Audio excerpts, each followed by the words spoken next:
11واں باب۔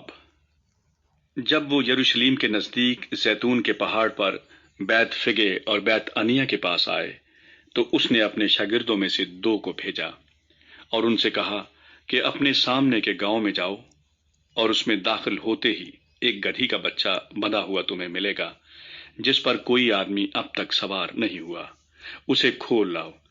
اور اگر کوئی تم سے کہے کہ تم یہ کیوں کرتے ہو تو کہنا کہ خداوند کو اس کی ضرورت ہے، وہ فی الفور اسے یہاں بھیج دے گا۔ پس وہ گئے اور بچے کو دروازے کے نزدیک باہر چوک میں بندھا ہوا پایا اور اسے کھولنے لگے۔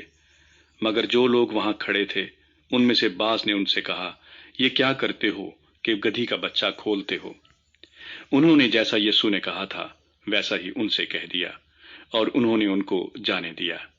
پس وہ گدھی کے بچے کو یسوع کے پاس لائے اور اپنے کپڑے اس پر ڈال دیے اور وہ اس پر سوار ہو گیا۔ اور بہت لوگوں نے اپنے کپڑے راہ میں بچھا دیے، اوروں نے کھیتوں میں سے ڈالیاں کاٹ کر پھیلا دیں، اور جو اس کے آگے آگے جاتے اور پیچھے پیچھے چلے آتے تھے پکار پکار کر کہتے جاتے تھے، ہوشانا، مبارک ہے وہ جو خداوند کے نام سے آتا ہے، مبارک ہے ہمارے باپ داؤد کی بادشاہی جو آ رہی ہے، عالم بالا پر ہوشانا۔ اور وہ یروشلیم میں داخل ہو کر ہیکل میں آیا اور چاروں طرف سب چیزیں ملاحظہ کر کے ان 12 کے ساتھ بیت انیا کو گیا، کیونکہ شام ہو گئی تھی۔ دوسرے دن جب وہ بیت انیا سے نکلے تو اسے بھوک لگی، اور وہ دور سے انجیر کا ایک درخت جس میں پتے تھے دیکھ کر گیا کہ شاید اس میں کچھ پائے، مگر جب اس کے پاس پہنچا تو پتوں کے سوا کچھ نہ پایا، کیونکہ انجیر کا موسم نہ تھا۔ اس نے اس سے کہا، آئندہ کوئی تجھ سے کبھی پھل نہ کھائے، اور اس کے شاگردوں نے سنا۔ پھر وہ یروشلیم میں آئے اور یسوع ہیکل میں داخل ہو کر ان کو جو ہیکل میں خرید و فروخت کر رہے تھے باہر نکالنے لگا، اور صرافوں کے تختوں اور کبوتر فروشوں کی چوکیوں کو الٹ دیا، اور اس نے کسی کو ہیکل میں سے ہو کر کوئی برتن لے جانے نہ دیا۔ اور اپنی تعلیم میں ان سے کہا، کیا یہ نہیں لکھا ہے کہ میرا گھر سب قوموں کے لیے دعا کا گھر کہلائے گا؟ مگر تم نے اسے ڈاکوؤں کی کھو بنا دیا ہے۔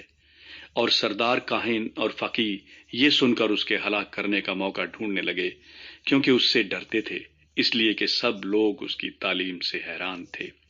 اور ہر روز شام کو وہ شہر سے باہر جایا کرتا تھا۔ پھر صبح کو جب وہ ادھر سے گزرے تو اس انجیر کے درخت کو جڑ تک سوکھا ہوا دیکھا۔ پترس کو وہ بات یاد آئی اور اس سے کہنے لگا، اے ربی، دیکھ، یہ انجیر کا درخت جس پر تو نے لعنت کی تھی سوکھ گیا ہے۔ یسوع نے جواب میں ان سے کہا، خدا پر ایمان رکھو۔